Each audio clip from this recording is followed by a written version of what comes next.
Hello and welcome to Some of My Friends Read Comics. We've got Vince. Remember, we've got thermal underwear as well as our love to keep us warm. Wonderful. We've got Chris. You dare hurl your impotence against me? I don't remember either of these lines from the comics here. Impotence and thermal underwear did not appear in these. Chris, yours was a nihilist, right? Yes. Oh, okay. What was yours, Vince? Mine, I believe, I wrote it down and then completely forgot what it's from. I think it's Hank. I think it's Hank and Janet, right? Yeah. Oh, okay, that makes sense. Before Hank turns into a caveman. Yeah. What? How did that? Oh boy, lots of stuff happened here. When he's in Alaska, yeah. Oh man. I'll ask you later. Show. Jesus Christ. We are reading the Kree-Skrull War today. It's a big thing. It's like 9 issues, right? Yeah, 9 issues in a row. Avengers 89 through 97 from 1971. So we're splitting it up into 2 episodes. We're doing 89 through 93 right now. Mm-hmm. Rest of it next time. We're also, stick around at the end. We're still reading Secret Wars. We are on issue number 8, Symbiote Suit. It's a black Spider-Man and a black Iron Man? What? We'll get to all that. So, Kree-Skrull War. This was, one of the kind of big milestones in Marvel that I hadn't read. Vince, you said you hadn't read it either. No, I've never read this. I've always heard big things. I remember I used to listen to when I first started listening to podcasts, probably like 2005, Brian Michael Bendis was always talking about the Kree-Skrull War as like a big event for him, which was probably one of the first things he read like as a kid, I would imagine. And also he was writing the New Avengers Illuminati and probably setting the groundwork for Secret Invasion, if we're being totally honest. Yeah, like following up on Civil War with some Skrulls peeking their heads out. So the Skrulls, we've talked about them a little bit on the show, but they're those shape-shifting aliens, right? We've talked about they're old ladies you punch in Captain Marvel trailers. Old ladies, yeah. Captain Marvel's coming out in next week. Right, yeah, this is a good tie-in for that as well. I'm excited for it, I guess. I'm not following the movies so much anymore, as far as what's coming out. I maybe didn't even see the most recent trailer, but I'm sure it's gonna be good. I've heard really good things. It's kind of in that Ant-Man world where I'm like, it'll be enjoyable for me, but I'm not amped up for it like Black Panther. Yeah, exactly. Yeah, or Into the Spider-Verse. Oscar-winning Into the Spider-Verse. Yeah. Oh, it won an Oscar? Yeah, one. Spoiler alert for when we're recording this. Yeah. I know wait, are the Oscars happening right now? Yeah. Yes. Oh, I should really pay attention to things. Cool. So, what did it win the Oscar for? Best animated feature. Wow, good for them. All right, cool. It probably was the best animated feature I've ever seen. It definitely was. That's why it won. Oh, wow. Is this for all time? Yeah, all time. They changed the category. It's probably the best movie of 2019. So. What if every year the Oscars were just an all-time running list, and so new stuff would have to go up against whatever the last winner was, and it's could it get dethroned? I think that's and then the winning movie gets to take home the cup for the year or something. Yeah, it really makes you think. Makes you think. What are we talking about? Kree-Skrull War. Okay, so Roy Thomas wrote this. Sal Buscema did most of the art. Yes. Although till the end. Yeah, Neil Adams did one of the 93. ones 93, which we had already read, but I barely remembered most of this. I don't think for our homework, and I did not go back and listen to our episode, but it's probably episode 5 or 6 of this show. Yeah. I don't think we read the back half of it, or I didn't, because I was like, there's no Ant-Man. Either. I think you only read the Ant-Man part, where he went inside the Vision. Or probably I looked and said, there's no more Ant-Man in here, and then flipped through it, looking for Ant-Man. Yeah, and then tried to act professional. Sorry, guys. Hey, I'm going to go back, and I'm going to cite whatever happened in issue 5 or 6, whenever that was. Yeah, what can you do? The citation. What can you do? So what is going on in this story? It kind of picks up real quick here. Issue 89, we've got our Avengers right now, which consists of Scarlet Witch, the Quicksilver, Vision, and Goliath, but it's Hawkeye. Clint Barton as Goliath, yes. Right? That threw me a little bit because where did he get all those muscles from? I don't remember what's going on here. He's not Goliath like Bill. I can't even remember. Bill Carter, not Bill Carter. Bill Foster. Bill Foster. Yeah. There we go. Lawrence Fishburne in the movie. Mm-hmm. But this is definitely of the era, Chris, and I love how you point this era out sometimes. This is the era where characters announce their powers before they do them. yes. I'll get you with my tectonic plates, and my wasp sting will get you, and I love it. It's especially Vision has to do it a lot because he's got like 3 powers, and they're hard to define. And especially since he's got to do them in a way where it's like he should be sneaky, and he still has to do it in a way where he's like, I'm going to be sneaky about this, but I'm still going to tell you first. Yeah, and poor Scarlet Witch throughout this whole thing has to keep announcing her powers and then announcing that they aren't going to work, which is like she's just so useless throughout these things. It's very like somebody did not know how to use her, I think, and was like, oh, these hex powers. Let's just write these out of here. Yeah, thank you. But all these Avengers, they come up on Captain Marvel, and they are like trying to warn him about something. Of course, he doesn't believe them. It's a big old fight, and then out pops Rick Jones, who zaps him. Which is a huge plot twist, of course, Yeah. as anyone who read Captain Marvel comics knows. As anyone who doesn't read Captain Marvel comics goes with it, would be like, who cares? Mm-hmm. But if you did read them, you'd be like, so important. yeah, if you did read them, you'd be like, wait, they switch bodies, so this is impossible. Which, I knew that it was doing that in some of the more recent stuff. I didn't realize they were doing that this far back as well. When DC's also got their Captain Marvel character who does the exact same thing, switching places with another person, like, it is weird how parallel that is, and I have to believe it's on purpose. It is weird that, like, isn't there another Captain Marvel movie coming out in April? They're calling it Shazam, though. They're not calling So both Captain Marvels got their movies Both within a month of Captain each. Marvel. Yeah. It's confusing. I mean, my dad literally asked, he's like, since when is Captain Marvel a girl? And I was like, well, it's a long story. Yeah. There's a lot of stuff going on. Yeah, no, but so Rick James, not Rick James. I I'm either gonna call always him Rick called James or Mike Jones. I'm gonna call him one of the two. Mike Jones. But anyways, his history, he was Captain America's sidekick like 3 or 4 years earlier.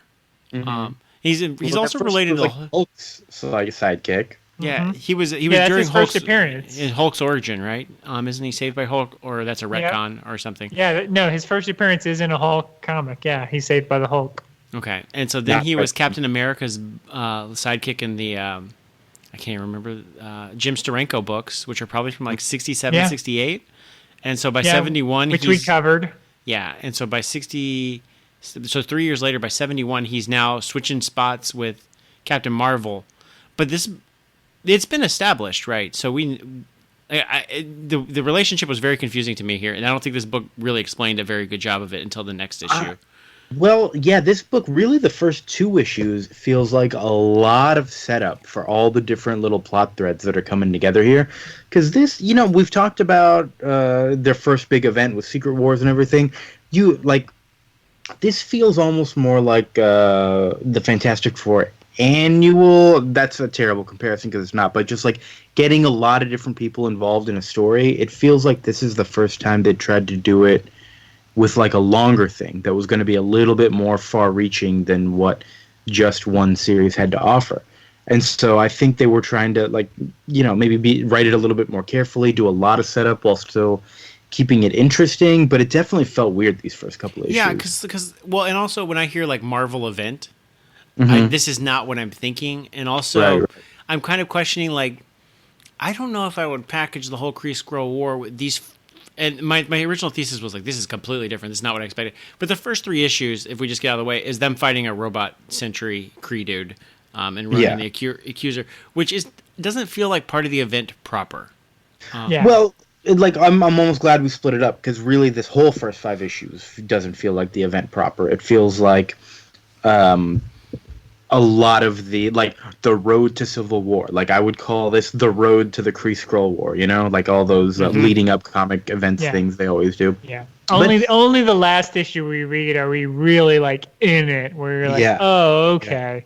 Yeah. So, yeah, I think we can go through some of these ones pretty quickly. There's definitely some fun stuff that happens, but yeah, Ronan the Accuser is like, I gotta go to Earth because that evil Kree rebel Captain Marvel is there, and I'm gonna capture him once and for all. Ah ha ha. And we're also dealing with Annihilus. Oh yeah, I kind of like that's a little bit further ahead. Rick Jones is out of the negative zone. They're like strapping him. Did anyone know what was going on? Why they had to strap Captain Marvel to this like machine? And Yeah, because Annihilus, when he gets out, he tries to get out of the negative zone, and both he and Captain Marvel get out. Annihilus gets sucked back into the negative zone, but Captain Marvel gets out. And Captain Marvel, because he gets out of the negative zone, he got all this radiation from the negative zone. That's what it was. And so he's like radioactive, basically, because he's from this other dimension. So that's the problem. So other dimensional radiation. Got it. They're trying to take care of that. And then, then Ronan shows up and kidnaps him. We ended up in the jungle because Hank and Jan are over there. Ant-Man and the Wasp, or I guess Yellow Jacket and the Wasp these days. But again, I don't remember how they ended up in the ocean. I mean, in the jungle. Well, they got there, and then I thought this was pretty dope. They rode a dragonfly, which I really liked. That was cool. The dragonfly was cool. There's a lot to like in here, but there's also a lot of like I feel very, very lost. Like moments where this happens a few times where I notice they just kind of be like, "Bam, this is what we're doing. Let's go," and it's often in like one quick panel, and it's like, "Okay, we're just there, and we're gonna keep on going. Don't really worry about why we're here. We're just in the jungle. There's an evil caveman who's gonna kill Jan. Who is it? Oh no, who was it?" Well, this was like, I really like this. This was the second issue that we read, issue 90. It's on the cover where somebody is gonna like kill Jan, and we're like, who's gonna die? Somebody must die. And at the end of this issue, it's revealed that caveman is Hank, who has been hit with an Evo ray and has devolved to caveman form. Yeah. Which, cool idea, sure. But the way it's presented in this issue is like, hey, remember that picture from the cover? Turns out it was Hank. Ha! Even though it had never actually come up in the story before. It was like, did you get that impression? Know what I'm talking about? Never mind. Yeah. Okay. All right. Good. Oh, yeah, where it didn't. I mean, you're like, is this a villain? Like, what is this story event on the cover? Because the whole thing is about Ronan in the actual issue. Yeah, I forgot that was even coming up. So yeah, it's it's fun, and it reminds me of the Savage Land, except they're in the Arctic instead of the Antarctic. But yeah, Ronan is basically like, the humans are too dangerous. They've gone from steam power to mastering atomic power in 100 years. And yeah, like the Kree Century is going to defeat all of the Avengers, but it's taking too long. So yeah, we gotta do it now. We have to kill all of the Avengers, and we have to like de-evolve all of the humans to turn them back to cavemen times. It's a great story. Because they have evolved too far. It's very like typical. Just gotta get them. That's it.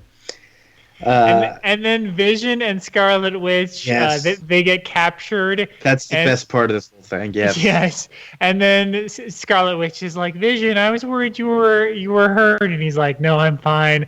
I'm glad you're okay. And then they almost kiss, and then Vision is like, no, I can't, and turns his head away.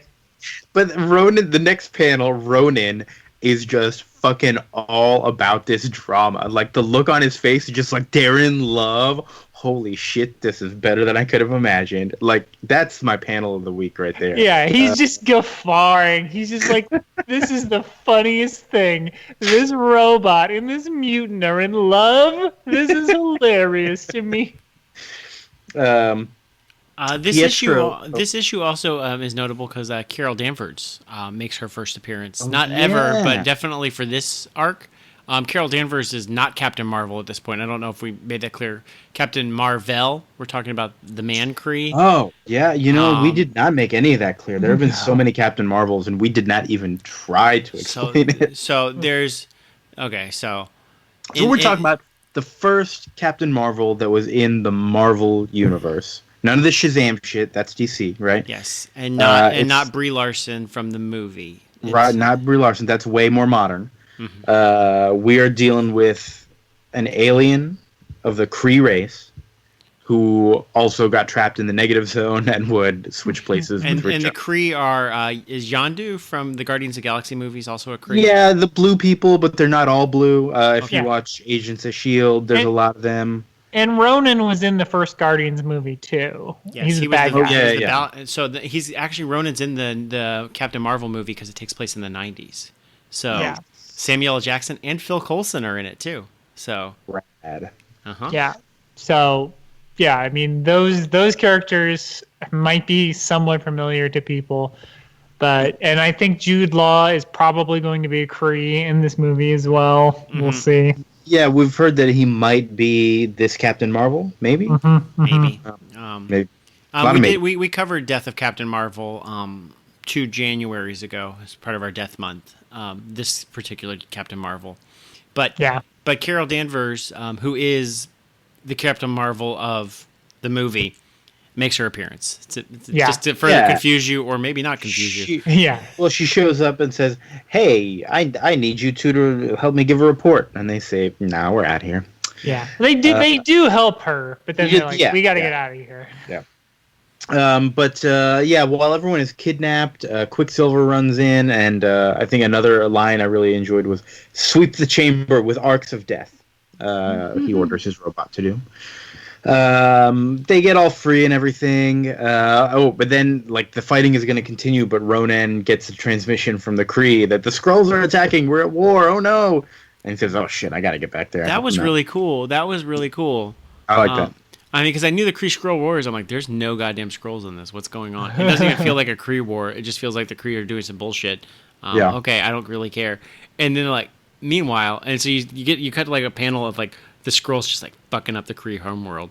And I'm like, okay, well maybe happening. this is what I came for. This is what I expected to read. And I've read 3 issues of just a punch fighty against a robot. Yeah. Although there have been some pretty cool moments, I really like when Rick Jones shot Captain Marvel and as a dude in the shadows, and you're like, who was that? There are a few cool things in here. And Jarvis getting run over while he was bringing tea to everybody because the Vision is doing little shit like that. I really do enjoy. Yeah, a lot of little fun moments.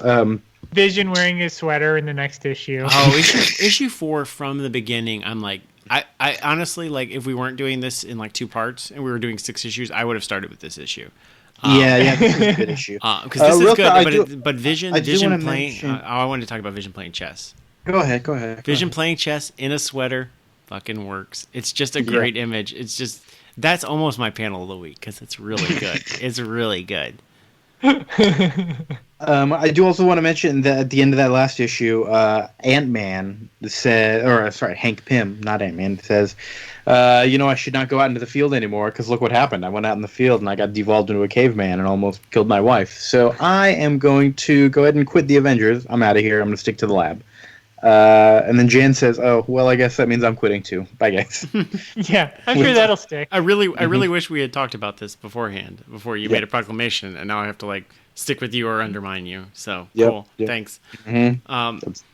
Speaking of undermining, I really like in the next issue when he's Vision's playing chess and Jarvis busts in with you guys.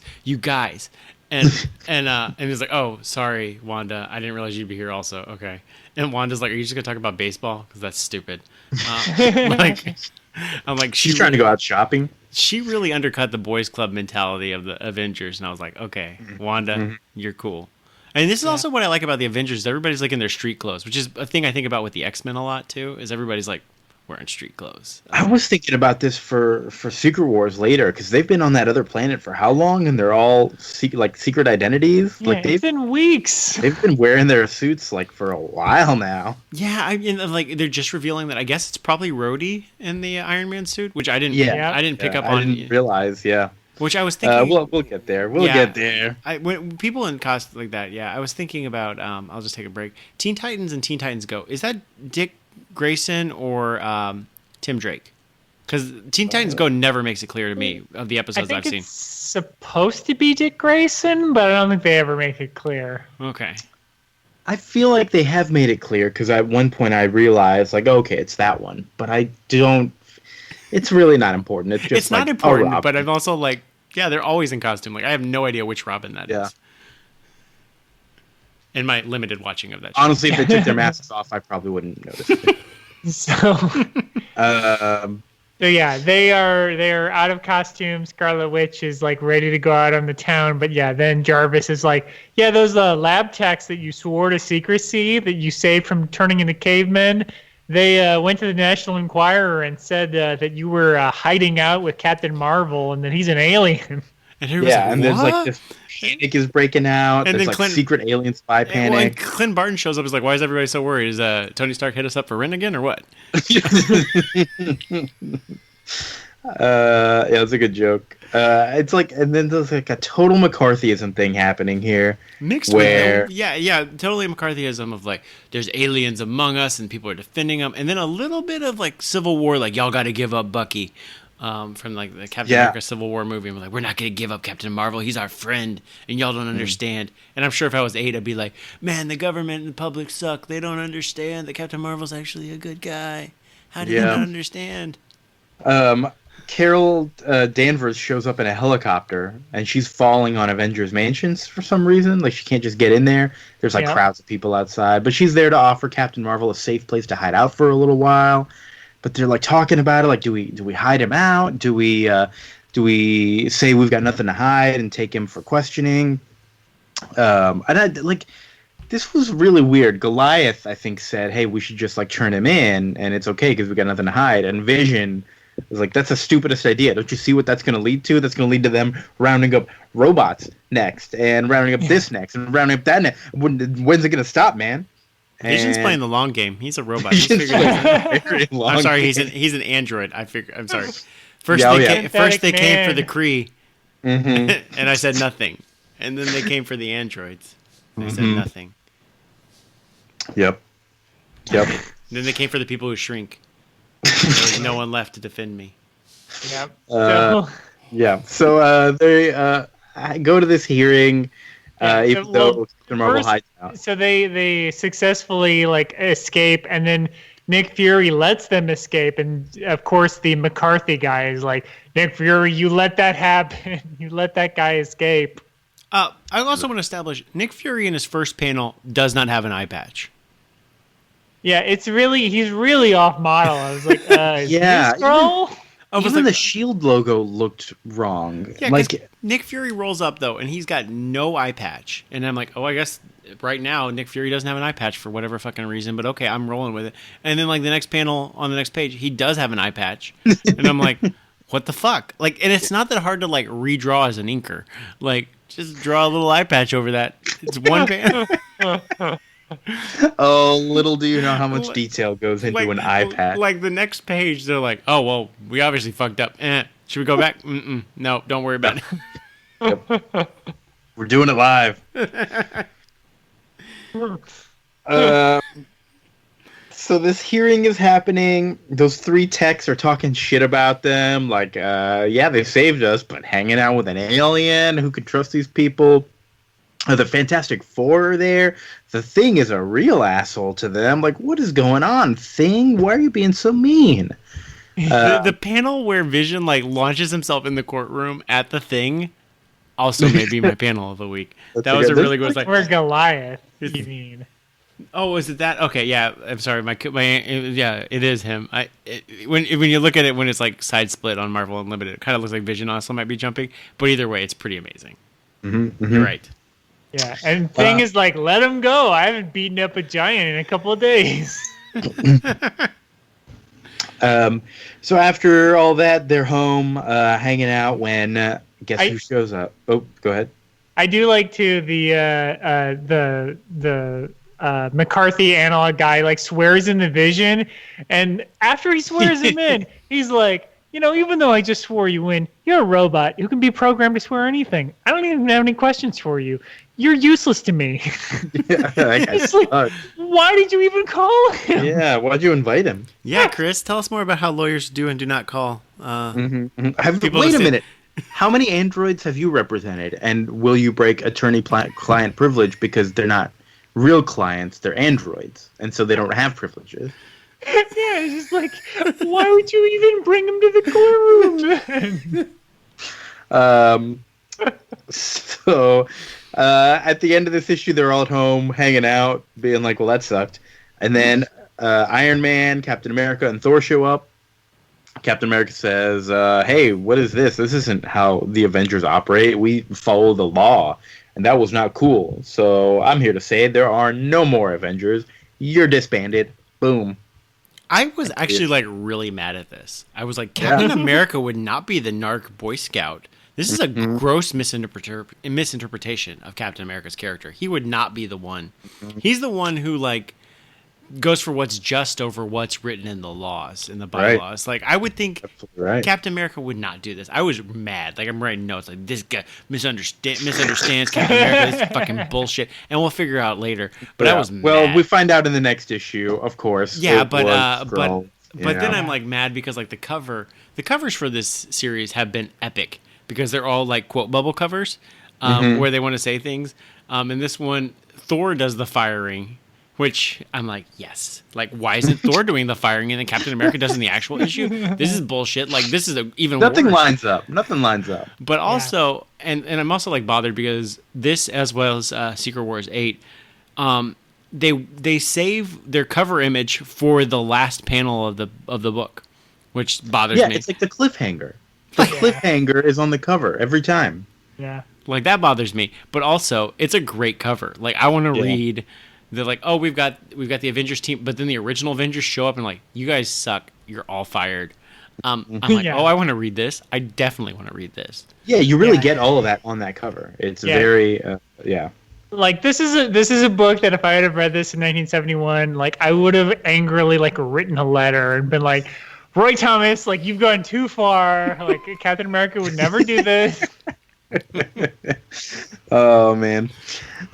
So yeah, we find out the next issue not only was he a Skrull, but well, it starts off with Vision rolling in and being like, guys, like I'm not feeling so good, and I'm not going to even acknowledge that you guys fired me like a page ago.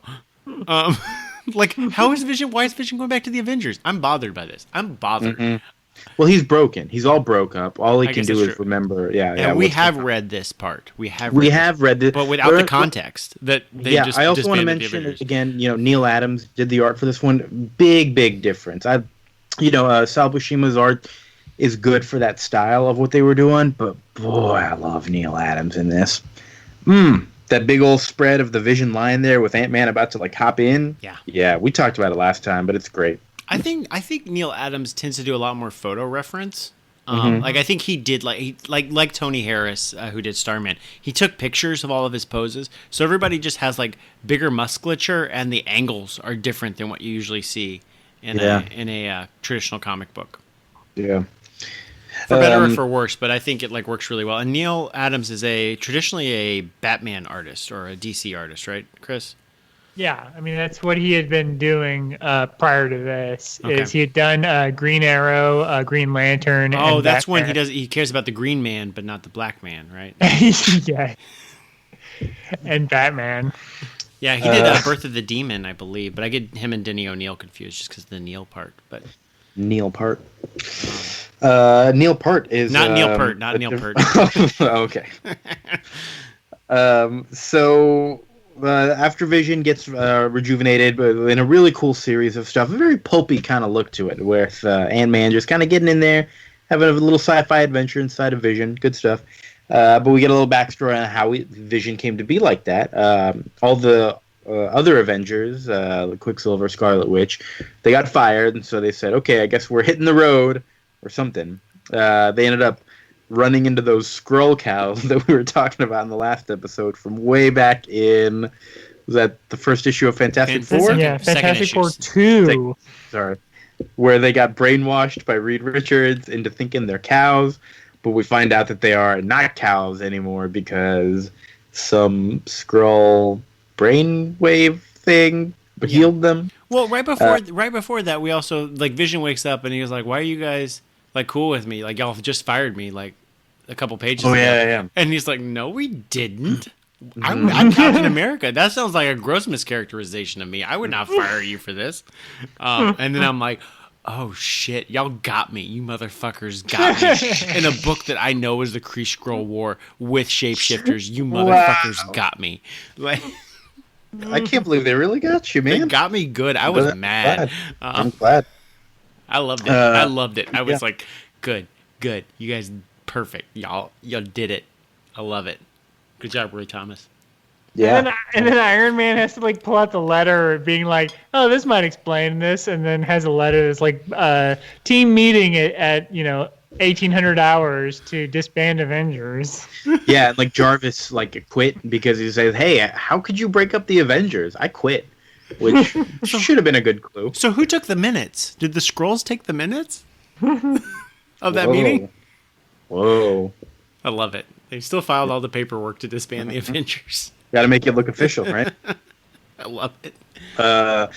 We also find out that Carol Danvers, who helped Captain Marvel get to safety, was also a Skrull. Not just any Skrull, the Super Skrull that has all the powers of the Fantastic Four. I'm like, cool, great, awesome, great.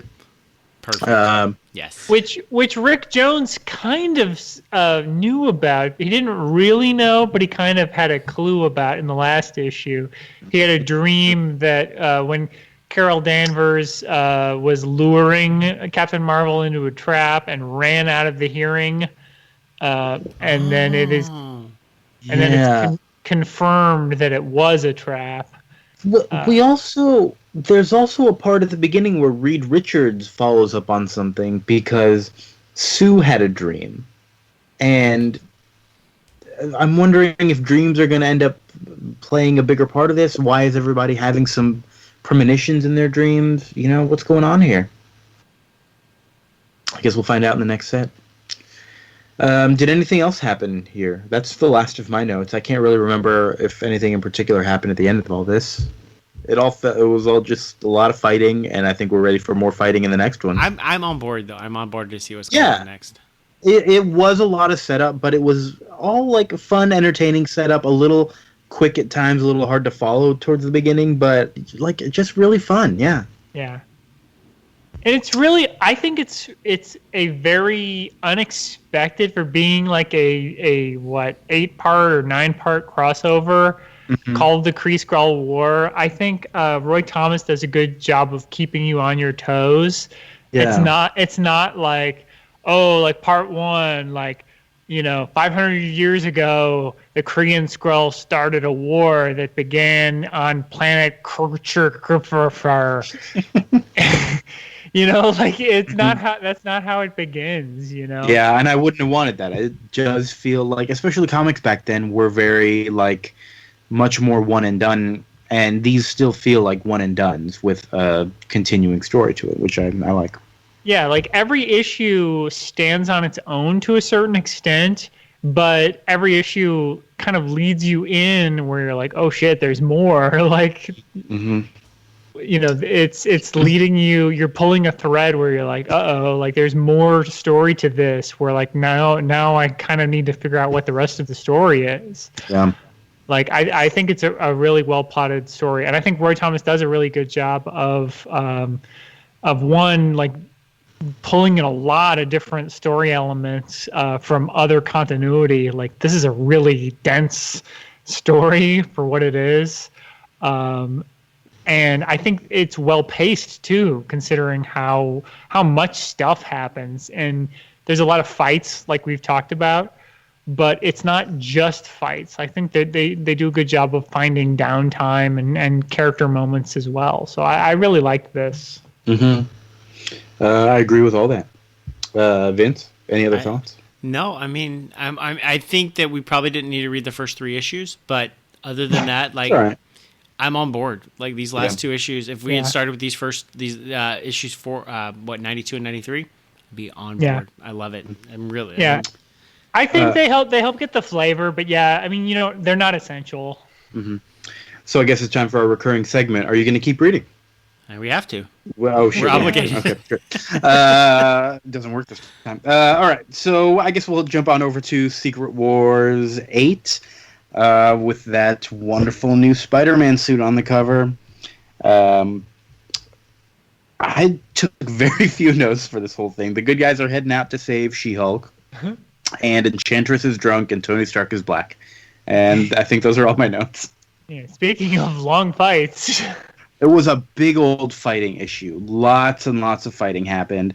There were some fun little moments all throughout. I really liked the moment with the Wrecker from the Wrecking Crew just like waiting behind a corner and smacking Iron Man with his crowbar, which was not as effective as he was hoping it would be. But I enjoyed that moment. Yeah. We do find out that we thought Jan was dead from the last issue. Did any of us really think that? Did any of us get fooled? I thought she'd be dead for at least a little while coming out of this book. I didn't realize she'd be like undone. Her death would be undone like 2 issues later. Yeah. No, she's fine. And she's also worried that her makeup is fucked up.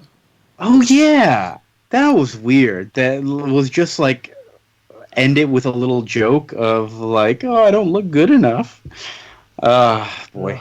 There are. I think though, Kia. I think you make some good points. That there are some like good moments in this book though. I like Claw and I like just Lizard making friends with everybody. Yeah, Lizard and Claw making friends together in particular. Boy, they're adorable. I hope they get a buddy comic series together. Like, why? I'm Claw, the master of sound. I can't stand for anyone to be trapped. No, you see, I was trapped in a ship's hold long ago, and it drove me mad. I love the way you talk. Yeah. It's so cute. And they even get a prison cell together at the end of the issue. Yeah, I like Ben Grimm and is it Hawkeye, who, without his arrows, are able to basically, charm. Oh yeah, they talk to them. We didn't settle this with violence. Plus, Ben Grimm has lost his thing form again, and so they're pretty powerless. So they just hang out and talk to Lizard and Claw for a little while. It's very nice. Yeah, they're like their D&D skills of like, well, we don't have our powers, so we'll just use our charisma. Roll persuade. Yeah. I love when he does lose his powers and the bad guy, he's always like, tough luck, bozo. And then he punches Ben Grimm and he's like, what a revolt in development. Oh yeah, that line was a good use of what a revolt in development. Yeah, that was Absorbing Man, and that was also our favorite written character, Spider-Woman, right before. Hey, from the suburb of Denver. Yeah, right before she defeated Absorbing Man, she continues to be the best written character in this series. She defeated Absorbing Man, which, first of all, is ridiculous. She would never defeat him. But she beats him by hitting him with his own ball and chain, and then saying, "Wow, I won! Only my 5th fight." Which, what? Yeah, it's a lot of weird things. There's happening. not a lot of super crime in that suburb of Denver that remains nameless. My panel of the week though is in this battle, and it's Thor tying up Dr. Octopus with his own tentacles. Nice. That is amazing. Always good. There's so many panels per page, so the detail's kind of wonky, but I love the idea of Thor just being like, fuck you, and just tying him up with his own tentacles. That's hilarious to me.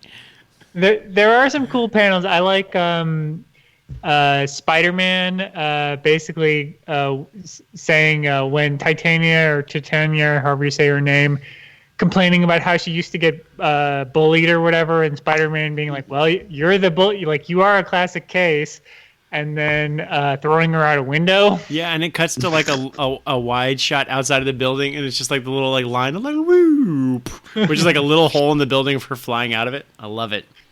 Yeah, that was pretty good. Or Enchantress trying to, like, after she basically charms Hulk out of fighting her, trying to do the same thing to Captain America and then fail. I love it. There's also I don't even know who Hawkeye shoots, but he shoots somebody and the guy goes, "Lordy, I'm wounded." Who's that? Lordy, I'm wounded. That would be Pile Driver of the Wrecking Crew. Oh.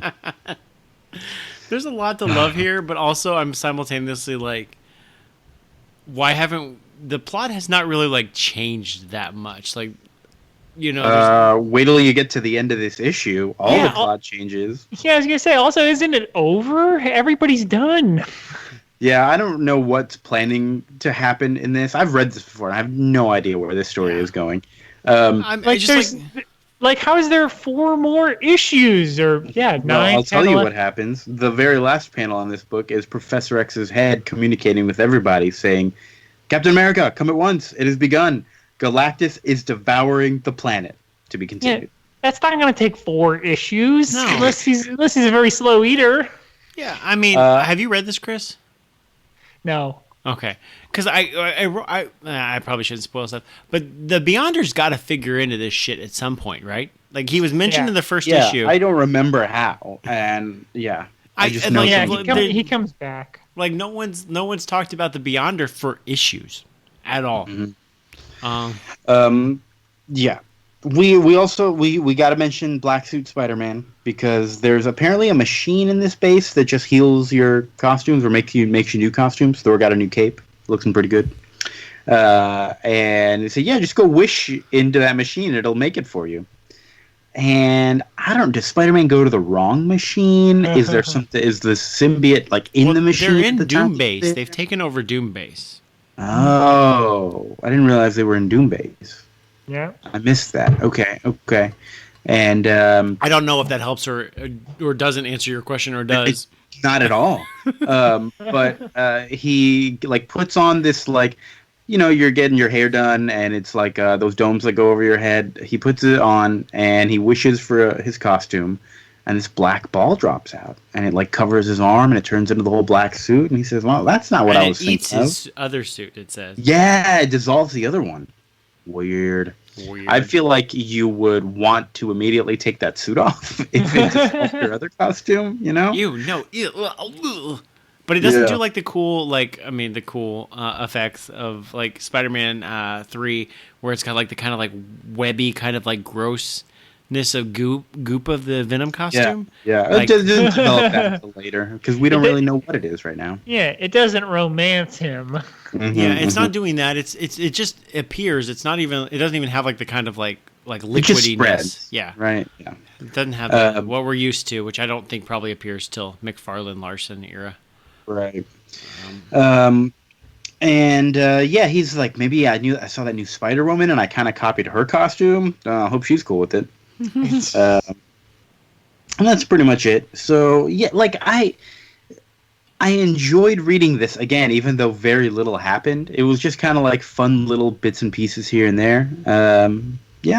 Pretty good. Not much X-Men. No. Yeah, they have their ins and outs. I guess they'll be there next time. Yeah, but we are 2/3 of the way through Secret Wars. 4 left. My number 1 character, Lizard. Anytime Lizard's on screen, perfect. Yeah, you're right. The Lizard is gold here. Who is not? I feel like Colossus. I just get bored whenever he's in this thing. Colossus, get out of here! Your box office. Because he's like upset that he's like his thoughts are cheating on Kitty, right? Yeah. Because he's dating Kitty, right? Mm-hmm. Sort of. But he's into that girl that like everybody's into, that alien girl. I mean, he's not even really dating Kitty because she's still underage at this point. Ooh, okay. Time to end the show, guys. Yeah, they're not dating at this point. She's like 14. Okay. The sign of pedophilia means that it's almost time to wrap this episode up. Yeah, let's get out of here.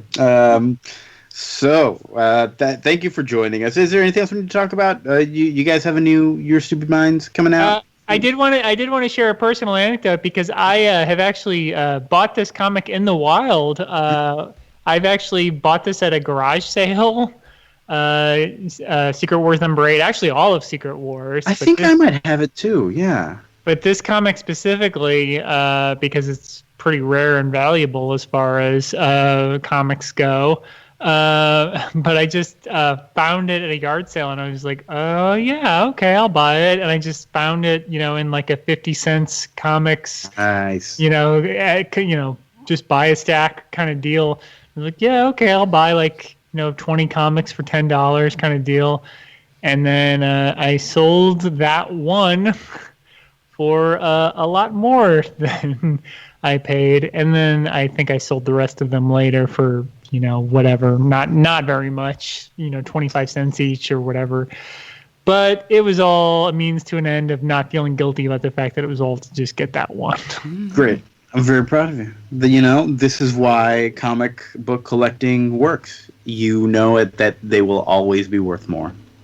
Always. Every single time. Like, I do have a few comics. Me and Chris have been texting back and forth because I do own a few comics that I think are worth like a couple $100. Yeah. But the thousands of dollars I spend on comics that are worthless outweighs that. Yeah. Mm-hmm. Yeah. Oh boy. It makes it all worthwhile. You get Kick-Ass #1 or something else that's worth you make a small profit. Oh, is Kick-Ass 1 worth money? Yeah, Ooh. it's worth more than what you paid for it. Okay, well, cool. I've probably got some old Walking Dead. Yeah, because I have Saga 1 that's worth and the first appearance of Miles Morales that are worth over $100 each, and I also have I'm more with video games. I have Earthbound, which is worth $200, but then I bought a lot of games that I bought for $50 that are worth 10 cents. So. I kind of assumed that once digital comics got more popular, people would realize there was no need to pay for all those old things. Trades even with also. reprints, trades also become more popular. There's no need. Why do I need Walking Dead 1 when that Trade 1 and Compendium exist? Yeah, I can get more shut up. Sell that Walking Dead 1. All our listeners are going to figure this out and drive the prices down. Yeah. We're going to break the comic book industry. Yep. All right. Well, join us next time. We'll walk you through all the steps of how exactly to break the comic book industry with us. It'll be a great time. We hope you will join us. We're going to read all this again. More Kree-Skrull War. 94 through 97? 94 through 97. Issues 94. They sounded Avengers, like years. yeah. We are not reading. Avengers 94. Yeah, read Avengers 1994 through 1997. That's your homework. Heroes Reborn, Onslaught, everything. No, not all that. Not again. I've already done this. And also, that's our 99th episode. So we're going to have some big plans coming up for the 100th. You got to stick around. We'll tell you all about it next time once we figure out exactly what those big plans are. But probably, I guess, just taking down the comic book industry. There will not be a 101 because the comic book industry will be destroyed. Some of my friends read comics. But it's spelled the same way, so we don't actually have to change the name of the show. Right? Good. This is great. This is working perfectly. So thank you so much for joining us here on some of my friends' read comics. Thank you, Vince. You're welcome. Thank you, Chris.